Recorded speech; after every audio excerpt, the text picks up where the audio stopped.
പ്രയാർ ഗോപാലകൃഷ്ണൻ അദ്ദേഹം മരിച്ചുപോയി. കോൺഗ്രസിൻ്റെ വലിയ നേതാവായിരുന്നു.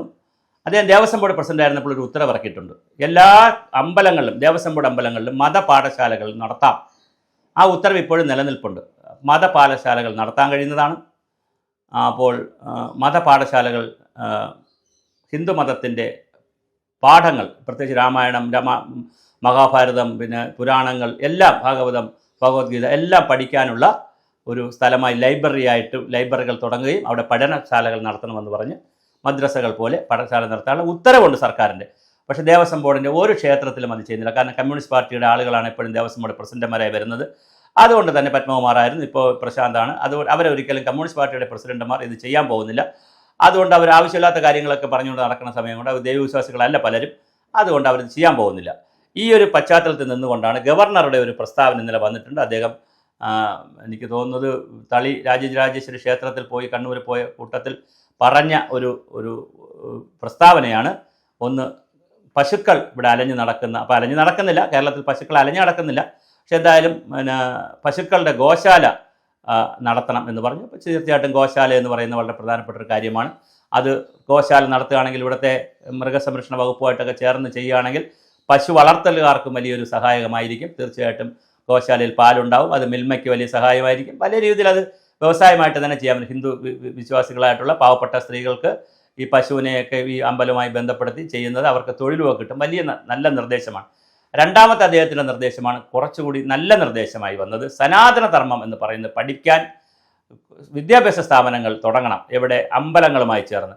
നമുക്ക് ആലോചിക്കാവുന്നതാണ്. ഇപ്പം പിന്നെ ഒരുപക്ഷെ ദേവസ്വം ബോർഡ് അമ്പലങ്ങൾ ഉടനെ ചെയ്തില്ലെങ്കിലും ആറ്റുകാൽ ക്ഷേത്രം, അതുപോലെ തന്നെ ട്രസ്റ്റുകൾ നടത്തുന്ന ഒരുപാട് അമ്പലങ്ങളുണ്ട് കേരളത്തിൽ, ക്ഷേത്രങ്ങളുണ്ട്. അവിടെയെല്ലാം ഇത് ആലോചിക്കാവുന്നതാണ്. ആറ്റുകാലൊക്കെ അവർക്ക് നല്ല സാമ്പത്തികം ഉള്ളവരാണ്, അവർക്ക് സ്ഥലമുണ്ട്. തീർച്ചയായിട്ടും സനാതനധർമ്മത്തിൻ്റെ ഒരു സനാതനധർമ്മ സ്കൂൾ ഇവർ നടത്തേണ്ടതാണ് അമ്പലങ്ങളോട് ചേർന്ന്. അവിടെ നല്ലൊരു ലൈബ്രറി ഉണ്ടാകണം, ഒരു റീഡിംഗ് റൂം ഉണ്ടാവണം, എല്ലാ പുരാണ മതഗ്രന്ഥങ്ങളും അവിടെ വരുത്തണം.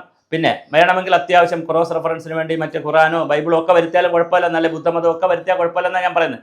ബുദ്ധിസ്റ്റ് പുസ്തകങ്ങളും ഒക്കെ വരുത്താം, ആളുകൾ വായിക്കട്ടെ. പക്ഷേ എന്തായാലും ഹിന്ദുമതത്തെ സംബന്ധിക്കുന്ന എല്ലാ പുരാണങ്ങളും ചരിത്രവും ഇതിഹാസവും എല്ലാം അവിടെ കൊണ്ടുവരിക. മാത്രമല്ല, ഈ ക്ഷേത്രങ്ങളിൽ അങ്ങനെ വന്നാലുള്ളൊരു ഗുണം, അത് ക്ഷേത്രത്തിൻ്റെ സമീപത്താണെങ്കിൽ മണിക്കൂറുകളോളമാണ് ക്ഷേത്രത്തിൽ ക്യൂ നിൽക്കേണ്ടി വരുന്ന ആളുകൾക്ക്. ആ സമയത്ത് അവർക്ക് പോയിരുന്ന് വായിക്കാനും പഠിക്കാനും ചെറിയ വീഡിയോ ഓഡിയോ ഒക്കെ കൂടെ ഉണ്ടെങ്കിൽ കാണാനും പഠിക്കാനും ഒക്കെ പറ്റിയ മനോഹരമായ കാര്യം ചെയ്യാൻ പറ്റും. ആറ്റുകാൽ ക്ഷേത്രത്തിൽ ഇത് തുടങ്ങണമെന്നാണ് എൻ്റെ അഭിപ്രായം. കാര്യം ആറ്റുകാൽ ക്ഷേത്രത്തിൽ ചെയ്യാൻ പറ്റും, അതിനുള്ള സ്പേസ് എല്ലാം ഉള്ള സ്ഥലമാണ്. അപ്പോൾ അതുപോലുള്ള ക്ഷേത്രങ്ങളിൽ നടത്തണം.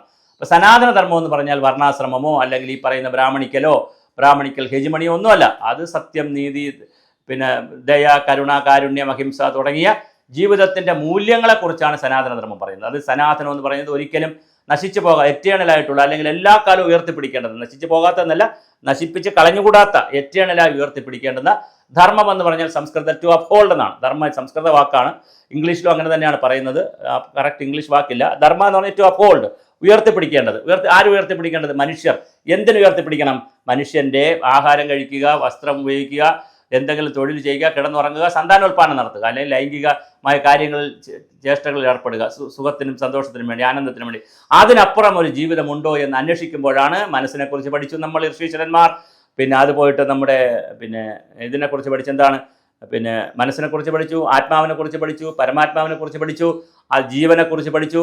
അക്കൂട്ടത്തിൽ ഇങ്ങനെ പഠിച്ചു വന്നപ്പോഴാണ് മാനവരാശിക്ക്, മാനവകുലത്തിന്, മനുഷ്യർക്ക് മാനവരാകാനുള്ള സാധ്യത എങ്ങനെ നോക്കിയപ്പോഴാണ് സനാതനധർമ്മത്തിൻ്റെ സത്യങ്ങളും ധർമ്മവും നീതിയൊക്കെ, സത്യവും നീതിയും പോലെ കാര്യങ്ങൾ ധർമാനുഷ്ഠാനമായി കൊണ്ടുവരണം. ഭാര്യയ്ക്ക് ധർമ്മമുണ്ട്, ഭർത്താവിന് ധർമ്മമുണ്ട്, സുഹൃത്തുക്കൾക്ക് ധർമ്മമുണ്ട്, അധ്യാപകന് ധർമ്മമുണ്ട്, രാജാവിന് ധർമ്മമുണ്ട്, ഗവർണർക്ക് ധർമ്മമുണ്ട്, ഗവർണറുടെ സ്റ്റാഫിന് ധർമ്മമുണ്ട്, സകല ആളുകൾക്കും, ഡോക്ടർക്ക് ധർമ്മമുണ്ട്, രോഗിക്ക് ധർമ്മമുണ്ട്, സകല സന്യാസിക്ക് ധർമ്മമുണ്ട്, പൂജാരിക്ക്, സകല ആളുകൾക്കും ഓരോ തൊഴിലിൽ ഏർപ്പെടുന്നതിന് ധർമ്മമുണ്ട്. കുടുംബനിക്കൾക്ക് ധർമ്മമുണ്ട്, കുടുംബനാഥന്മാർക്കുണ്ട്, ഗ്രഹനാഥനുണ്ട്, ഗ്രഹനാഥയ്ക്കുണ്ട്, അപ്പൂപ്പനുണ്ട്. എല്ലാവർക്കും ഓരോ കാലഘട്ടത്തിൽ തൊഴിലനുസരിച്ച് ധർമ്മമുണ്ട്, ഓഫീസിനനുസരിച്ച്. ഓരോ കാലഘട്ടത്തിൽ ഓരോ സമയത്തും അവരവരുടെ ജീവിതത്തിൽ ഉയർത്തിപ്പിടിക്കേണ്ടുന്ന, ഞാൻ ഈ പറഞ്ഞ സത്യത്തിലും നീതിയിലും കരുണയും കാരുണ്യവും അഹിംസ എന്നൊക്കെ പറയുന്നത് യോഗയുടെ, പതഞ്ജലി മഹർഷി പറഞ്ഞിട്ടുള്ള യോഗയുടെ ഒന്നാമത്തെ ഭാഗം അഹിംസയാണ്. അല്ലാതെ വെറും അത് എക്സർസൈസ് മാത്രമല്ല. 7ാമത് 8ാമതാണ് ഈ എക്സർസൈസ് പറയുന്നത്,